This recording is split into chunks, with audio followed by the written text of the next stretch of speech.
Hello friends, आप देख रहे हैं आपका चैनल शेयर बाजार विद आयुष। और दोस्तों, बात करेंगे इस वीडियो में हेक्सागन न्यूट्रिशन आईपीओ के बारे में। आज दोस्तों डे 2 था सब्सक्रिप्शन का। डे 2 किस तरीके का बीतता हुआ देखने को मिला है, कितना पैसा है जो कंपनी को मिला है ऑन सेकंड डे, इसके बारे में इस वीडियो में हम चर्चा करेंगे। तो वीडियो को दोस्तों आप लोग देखिएगा पूरा। लेकिन उससे पहले अभी तक अगर आपने चैनल को सब्सक्राइब नहीं किया और पहली बार विजिट किया है तो ज़रूर चैनल को सबसे पहले आप लोग सब्सक्राइब कर लीजिएगा। तो फ्रेंड्स, हेक्सागन न्यूट्रिशन आईपीओ जैसे मैंने कहा 2 दिन अब समाप्त हो चुके हैं। अब एक और दिन बचा हुआ है which is 9th of June, जब ये आपको आईपीओ बंद होता हुआ दिखेगा। नहीं, कल का दिन याद रखिएगा आखिरी दिन है। ₹1 के दोस्तों इस आईपीओ की फेस वैल्यू है, ₹45 का प्राइस बैंड है, 333 शेयर्स का लॉट साइज है। ओएफएस है दोस्तों पूरा का पूरा, यानी कोई भी फ्रेश इशू का पोर्शन नहीं है। छोटा सा आईपीओ है, मात्र 139 करोड़ का। और जैसे मैंने कहा 139 करोड़ का इशू है। और क्या है, एक ओएफएस है। जिनको नहीं पता है ओएफएस का मतलब, तो इस बात को ध्यान रखिए। ओएफएस होता है ऑफर फॉर सेल, जिसमें सारे जो पैसे हैं वो दोस्तों कंपनी के जो निवेशक हैं, इन्वेस्टर्स हैं या प्रमोटर्स हो गए, जो भी बेसिकली अपना हिस्सा बेच रहा है इस आईपीओ के तहत, उनके पास जाता हुआ दिखता है। खुद कंपनी के पास यानी हेक्सागन न्यूट्रिशन के पास, याद रखिएगा, कोई भी पैसा आपको जाता हुआ देखने को नहीं मिलेगा, बिकॉज कंपनी पूरा का पूरा ओएफएस लेकर आई है। आज का सब्सक्रिप्शन की बात करते हैं, लेकिन उससे पहले दोस्तों फर्स्ट डे का सब्सक्रिप्शन देखते हैं कि पहले दिन किस प्रकार का सब्सक्रिप्शन मिला था। तो 5 जून को दोस्तों इशू अगर आप देखेंगे तो क्यूआईबीज ने कोई भी इस आईपीओ में पैसा नहीं लगाया था। एचएनआई कैटेगरी ने लगभग दोस्तों 2 गुना इस आईपीओ को भर दिया था पहले ही दिन, जिसमें जो बिग एनआई कैटेगरी थी उसने 1.32 टाइम्स, स्मॉल एनआई ने 3.45 टाइम्स इस आईपीओ को भर दिया था।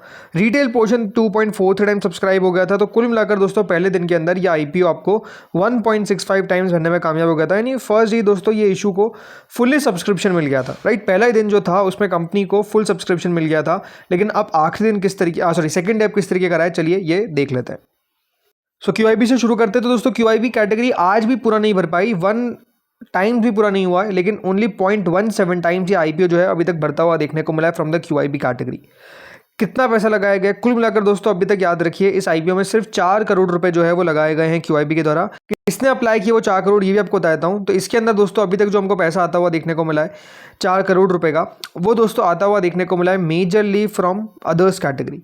10,29,000 शेयर्स अभी तक दोस्तों अदर्स कैटेगरी ने अप्लाई करें और म्यूचुअल फंड्स ने लगभग 6,660 शेयर्स को अप्लाई किया। यानी ओवरऑल दोस्तों आप कह सकते हैं कि अभी तक सिर्फ जो पैसा हमको आता हुआ दिखा है क्यूआईबी पोर्शन के अंदर, वो मेजरली आता हुआ देखने को मिला है फ्रॉम द अदर्स कैटेगरी। अभी तक ना एफआई की तरफ से पैसा आता हुआ दिखा है, ना डीआईएस की तरफ से पैसा आता हुआ दिखा है, ना म्यूचुअल फंड्स की तरफ से आता हुआ दिखा है। बट हमेशा दोस्तों आपको मैं एक बात कहता हूँ कि अगर फर्स्ट और सेकंड डे आपको पैसा आता हुआ देखने को नहीं मिल रहा है म्यूचुअल फंड्स की तरफ से या एफआईएस की तरफ से या डीआईएस की तरफ से, मतलब बेसिकली क्यूआईबी कैटेगरी अगर पहले और दूसरे दिन नहीं भी भर रही है तो उसमें कोई दिक्कत वाली बात नहीं है। लास्ट डे बहुत इंपॉर्टेंट होता है कि आखिरी दिन क्यूआईबी का पैसा कितना निकल कर आएगा, क्योंकि दोस्तों ये एक बहुत स्मॉल आईपीओ है, बहुत छोटा सा आईपीओ है। तो इस आईपीओ के अंदर क्यूआईबी कितना पैसा लगाएगा ये अपने आप में एक बहुत बड़ा सवाल है।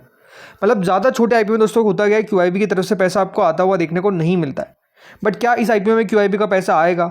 अगर आएगा तो कितना आएगा, और कितना आएगा तो क्या बहुत अच्छा आएगा, ये अपने आप में बहुत बड़े सवाल है। इसीलिए कल 2:30 पे 2:30 PM पे याद रखिएगा फाइनल डिसीजन वाला वीडियो आएगा, जिसमें हम बेसिकली ये चर्चा करेंगे कि क्यूआईबी क्या कर रहे हैं, मतलब अप्लाई कर भी रहे हैं या फिर नहीं कर रहे हैं। वो जो डेटा है वो बहुत महत्वपूर्ण रहता है। जैसे हमने पिछले आईपीओ में भी बात करी थी, तो इस आईपीओ में भी याद रखिएगा उसी तरह की चर्चा होगी। एचएनआई पे आ जाते हैं, यानी एनआई कैटेगरी। 2 दिनों के अंदर दोस्तों लगभग 6.7 टाइम्स ये सब्सक्राइब हो चुकी है। इसका मतलब ये है कि कुल मिलाकर 139 करोड़ रुपीज़ हमको आते हुए देखें। अब ऐसा नहीं कि पैसा बहुत ज़्यादा आ रहा है, पैसा तो कम ही है, बट स्टिल ये सब्सक्राइब ज़्यादा क्यों हो रही है, मतलब ज़्यादा दिख क्यों रही है? Reason being small IPO. Big HNI category 5 time subscribe हुई है। कुल मिलाकर दोस्तों बिग एचएनआई कैटेगरी की तरफ से इस आईपीओ में 1,55 लाख शेयर अप्लाई कर दिए गए, जो 70 करोड़ होता है। एंड स्मॉल एचएनआई ने अप्लाई कर दिया 10.03 टाइम्स, मतलब स्मॉल एचएनआई की तरफ से आपको पैसा आता हुआ देखने को मिल चुका है लगभग 69 करोड़ का।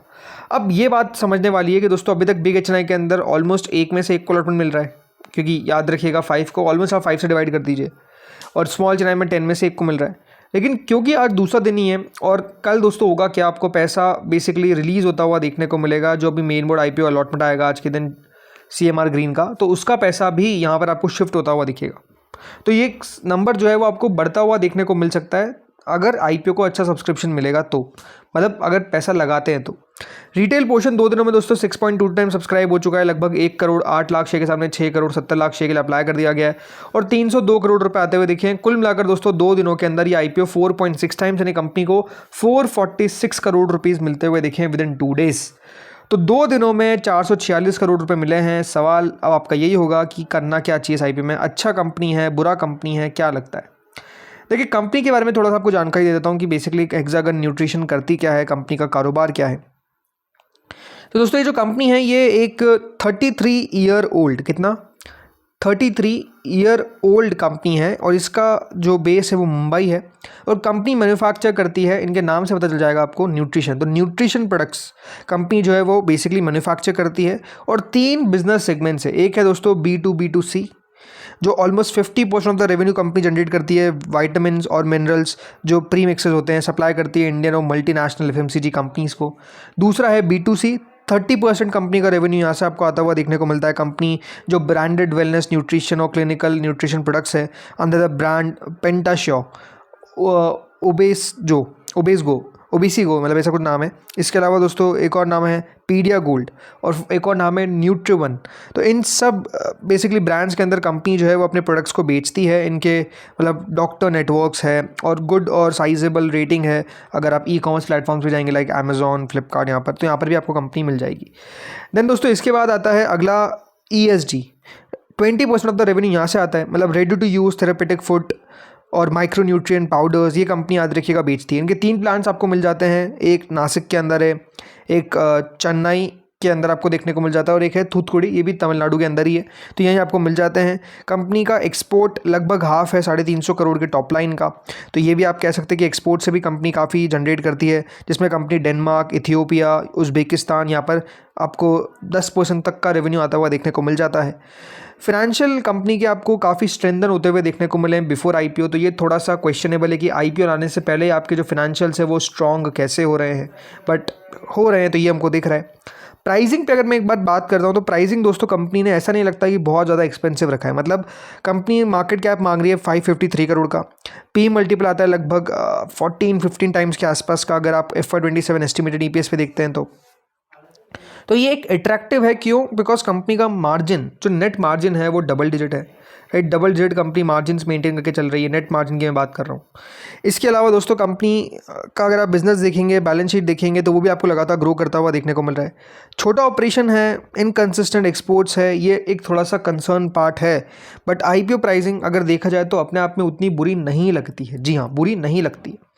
तो सवाल यही है कि दोस्तों जैसे मैंने कहा कल के दिन जो मैटर करेगा वो ये है कि QIBs इस IPO में क्या पैसा लगाएंगे। बिकॉज अगर इनकी तरफ से कम पैसा आता हुआ देखने को मिलता है तो वो भी दोस्तों थोड़ा सा IPO के लिए ख़राब वाली बात होती है। अगर ग्रे मार्केट के ऊपर चर्चा करूँ तो ग्रे मार्केट लगभग 7 रुपये के आसपास चलती हुई देखने को मिल रही है। 6.5 रुपये तक कल थी, उससे पहले 11.75 थी, 12 पे खुली थी। तो GMP में अगर आप देखेंगे तो लगातार आपको एक गिरावट ही देखने को मिल रही है। तब भी 14-15% है, बट क्योंकि छोटा IPO तो 14-15% कैन बी अ रिस्की बेट, ये आपको मैं साफ कह देता हूँ। ज़रूरी नहीं है कि दोस्तों लिस्टिंग पे इतना पैसा बनी जाए, हो सकता है नीचे खुल जाए या हो सकता है काफ़ी ऊपर खुल जाए। तो वो अपने आप में दिखेगा जब सब्सक्रिप्शन हमको पता चलेगा। तो इसलिए अभी वेट एंड वॉच का सिचुएशन रखिए। कल याद रखिएगा 2-3 वाला वीडियो बहुत महत्वपूर्ण रहेगा जिसमें हम फाइनल जो डिस्कशन है वो करेंगे। तो दोस्तों इस वीडियो में इतना ही था। Thank you friends for watching this video.